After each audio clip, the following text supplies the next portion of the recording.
Students, आज हम बात करेंगे रैंकिंग टेस्ट की। रैंक वर्ड आप लोगों के लिए बड़ा ही अब कॉमन है कि क्या रैंक आई आपकी ये जेई के फॉर्म में, क्या जेई के एग्जाम में क्या आपकी रैंकिंग आई, नीट में क्या रैंकिंग आई। तो ये बड़ा आपके लिए कॉमन वर्ड है। अब रैंक हमें पता है कि अगर हम हमारे ऊपर कितने बच्चे हैं या हमारे से नीचे कितने बच्चे हैं, कितने टोटल स्टूडेंट्स हैं, उसके अकॉर्डिंग टू रैंक लगती है आपकी। तो डेफिनेशन के अकॉर्डिंग क्या है? The process of determining the position और प्लेस ऑफ ए पर्सन और a thing on the basis of comparison और relative positions of other person or thing is called ranking। 2 types of questions आएंगे आपके इसके ranking test पे, एक तो statement based और एक कंपैरिजन बेस्ड। एक एक करके लेते हैं हम। स्टेटमेंट बेस्ड आपको ही पता है कि हम इस तरीके दे देंगे आपको कि भी टॉप से वो 5th पोजीशन पे है, बिलो से 10th पोजीशन पे है, तो बताइए जी कितने बच्चे थे, या अगर हम इनको इंटरचेंज कर दे तो किस तरीके से इनके रैंक बनेगी, या इस पे बेस्ड हम क्वेश्चन करते हैं तो आपको और ज्यादा क्लियर होगा। तो first of all statement based question. तो इस सेशन देखते हैं। In a group of 6 students, Nitin is heavier than Mahesh but lighter than Nandu. Ketan is lighter than Mahesh but he is not as light as Ramesh. Weight की बात हो रही है। If Nandu is lighter than Amit then who is the lightest. Interesting question है ये। देखते हैं solution. एक बार देखिए इसका क्या है। नंदू जो है हैवियर है नितिन से। आप इस तरीके से एरो मार्क बना के इसको सॉल्व करें। और नितिन हैवियर है महेश से, फिर महेश हैवियर है केतन से, और केतन हैवियर है रमेश से। तो हमें जो रिलेशनशिप निकालना है वो, और एक अलग से बिल्कुल नंबर दे दिया, Amit is heavier then Nandu. Solution is quite clear. आपको जो है इस तरीके से, ये जो है इस तरीके से आप हैवियर और लाइटर का जो है एरो बना लीजिए तो आपको बहुत इजी बन जाएगा। अब नितिन है, Nitin is heavier than Mahesh. Nitin को बीच में रखिए आप, okay, and heavier than Mahesh Nitin is. तो डेफिनेटली जो है वेट इसका ज्यादा है, ओके, और लाइटर देन नंदू। तो नंदू को आप इस साइड लिख लीजिए। हो गया ना इजी। तो ये इस तरीके से पैटर्न आप बना लेंगे तो आपके लिए बहुत इजी हो जाएगा। Same Ketan is lighter than Mahesh, तो केतन को पहले महेश जो हो गया हमारा केतन से भी हैवी हो गया। नेक्स्ट वन इज जो है but he is not as light as Ramesh. It means Ramesh जो है इससे भी ज्यादा लाइट है, तो जो है आपका सिंबल आ जाएगा फिर रमेश का। Next Nandu is lighter than Amit. अब नंदू अमित से भी लाइटर है तो नंदू को आप इस साइड लिख दीजिए। बस बन गई हमारी पूरी। And who is the lightest? Simple, Ramesh is my answer. ठीक, तो इस तरीके से आप इजीली निकाल सकते हैं answer. The next one, third question. Ravi rank 14 from the top, 29 from the bottom among those who passed the examination.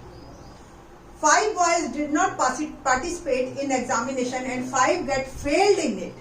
Okay. How many boys were there in the class? अब तो इजी हो गया। मैंने आपको रूल भी बता रखा है। Sir total number of persons, rule एक आप देख लीजिए कि रूल क्या बनता है इसमें। Total number of persons is equal to position of person from top plus position of person from bottom -1। आपको ही पता है, अगर सपोज ऊपर से 5वें पोजीशन पे है, नीचे से 10वें पोजीशन पे, और हमसे टोटल पर्सन पूछ लिए 10 + 5 15 कर दीजिए, बट हमने अपने ही आपको 2 बार गिन लिया है ना। इधर से भी 5 गिन लिया, इधर से भी 10 गिन लिया। ठीक, तो एक माइनस करना है आपको, तो टोटल नंबर ऑफ पर्सन बने 14। ओके, तो क्वेश्चन पहले तो आप जो बच्चों की रैंक बनी है उसमें बात करते हैं हम। तो 14 और 29 पोजीशन है, तो 14 + 29 कीजिए 43, और इसमें से एक सबट्रैक्ट कर दीजिए आप। ओके, नाउ आंसर आ गया मेरा 14 + 29 43, 43 में से 1 गया 42। अब इसमें 5 बच्चे हैं जो फेल हो गए हैं, जिनकी रैंक ही नहीं बनी, तो 42 + 5 47, और 5 बच्चे जिन्होंने पार्टिसिपेट ही नहीं किया तो वो +5 और। So my answer is 52। A option is correct. करते हैं। In a class A ranks 5th from the top while B ranks 8th from the bottom. अब अगर एक ही बंदे की रैंक का कंपैरिजन हो ना टॉप और बॉटम से, फिर तो ऐड करके 1 सबट्रैक्ट कर दो, बट यहाँ अलग अलग है, ए अलग है, बी अलग है। एंड अनदर वन, एक सी और आ गया आपके पास। C ranks 6th from the A and is immediately preceding B. Then how many students are there in the class? अब इन्होंने जो है रिलेशनशिप दे दिया एक A और C के बीच में, तब जो है हमारे पास डाटा बन जाएगा कुछ। A from the 5th from the top है, B 8th from the bottom है। अब ये C जो है वो 6th from the A है, तो अगर A की 5th पोजीशन है तो C जो है वो आपके जस्ट A से आगे 6 नंबर और ले लीजिए, यानी कि वो हो गया 11th पोजीशन पे आपका, और जस्ट B को प्रिसाइड कर रहा है, यानी कि B जो है वो B उसके नेक्स्ट है, यानी इट मीन्स जो B नीचे से 8वें पोजीशन पे, इट मीन्स 8 बच्चे और है, ठीक है। तो हमारे पास 5 + 6 11 + 8 टोटल 19 स्टूडेंट्स हैं। अगर वो रिलेशनशिप नहीं देता फिर डाटा इनएडुकेट हो जाता हमारा। ओके, फोर्थ क्वेश्चन का जो मेरा आंसर बना वो बना 19। Okay, next, out of 6 towns Dhule is bigger than Amalner and Shrirampur is bigger than Nashik. Jalgaon is not as big as Shrirampur but is bigger than Amalner. Amalner is smaller than Nasik but bigger than Manmed. What is the smallest?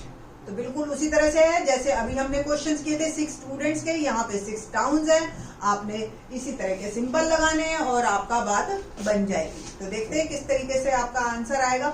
Dulla is greater than Amalner, Shrirampur is greater than Nashik, and Jalgaon जो है वो श्रीरामपुर से less than हो गया आपका, है ना, क्योंकि is not big as Shrirampur. एक बार पहले आप लेस देन ग्रेटर देन बना लीजिए, फिर उसके बाद आपके लिए आसानी हो जाएगी। Same, Jalgaon is greater than Amalner and Amalner is less than Nashik, Amalner is greater than Manmad. हमें इसमें कोई ये नहीं निकालना कि कौन सा किससे बड़ा है किससे छोटा है, हमें सिर्फ लाइटेस्ट से मतलब है कि कौन सा सबसे जो है वो स्मॉलेस्ट है, ठीक। तो अगर मेरा रिलेशनशिप देखें तो Dhule is greater than Amalner, Amalner is greater than Manmad. बहुत सिंपल जो है आपके पास बन गया कि, और अमरेर आप देखिए सबसे छोटा है तो इट मीन स्मॉलेस्ट है, तो और इससे भी स्मॉलेस्ट मैनमेड है, तो manmade is my answer. So D option is right one. Question number 6 देखते हैं। 5 friends A, B, C, D and E read a newspaper. The one who reads first give it to C. The one who reads last had taken it from A. Very good. E was neither the first nor the last one to read. There are 2 readers between B and A. Who reads the newspaper last? So, एक बार आपने ये पूरा question पढ़ लिया, इसके बाद आप एक बार दोबारा पढ़ेंगे तो आप लिंक बनाते चले जाएंगे कि कौन पहले है और कौन बाद में है। तो अकॉर्डिंग टू दिस क्वेश्चन अगर आप देखो तो जिसने भी पढ़ा उसने सी को दिया, तो सी सेकंड पोजीशन पे ही होगा। पहले जो जिसने भी पढ़ा सी सेकंड पोजीशन पे आ गया, और जिसने लास्ट में पढ़ा उसने ए से लिया, तो ए सेकंड लास्ट पोजीशन पे, ये भी कंफर्म हो गया मेरे को। The next one is E has neither the first nor the last, तो ई आ गया आपका बीच में। सो मेरी सी ई ए पोजीशंस तीनों जो है सेट हो गई। अब इसके बाद there are 2 readers between B and A. अब ऑब्वियस आपके पास ए सेकंड लास्ट है तो बी जो है फर्स्ट पोजीशन पे है, तो लास्ट वन कौन सा रह गया हमारा, D. So D reads the newspaper last. In a row of students Prabhu is 9th from left and Padma is 12th from right. Okay, left और राइट से अब हम बात कर रहे हैं, टॉप और बॉटम की जगह। In the same row Ram is 12th from left and Radha is 9th from right. How many students are there between Prabhu and Radha? थोड़ा सा इसको आपको पैटर्न बना के लेफ्ट और बॉटम पहले करना पड़ेगा। प्रभु, अब यहाँ पे हमें नंबर ऑफ स्टूडेंट्स भी एक्चुअली नहीं पता, हमें तो सिंपल इतना पता है प्रभु लेफ्ट से 9th नंबर पे है और पद्मा जो है वो 12th नंबर पे है फ्रॉम द राइट। अगर मैं इसका पैटर्न बनाऊं तो कुछ इस तरीके का दिखेगा पैटर्न। किस तरीके से दिखेगा, ये मेरा लेफ्ट है और ये राइट है। तो लेट्स सी, यहां से अगर हम चले और यहाँ पे आ गया प्रभु,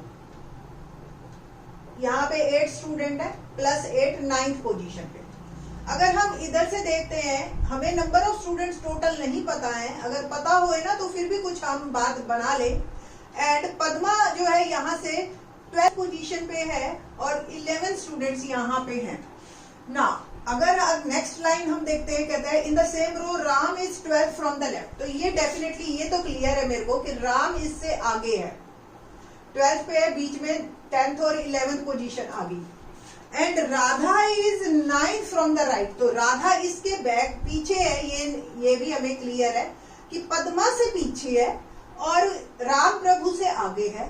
but we can't understand between Prabhu and Radha, because अगर इधर से आप देखते हो, ठीक है ये 9th है, ये 12th है, हमें number of students beach total नहीं पता। अगर हमें ये टोटल भी पता होता तो हम कहीं ना कहीं एक रिजल्ट पे निकलते। तो इसमें जो चौथा ऑप्शन है डाटा इनएडुकेट, ये जो है आपकी आंसर बनेगा।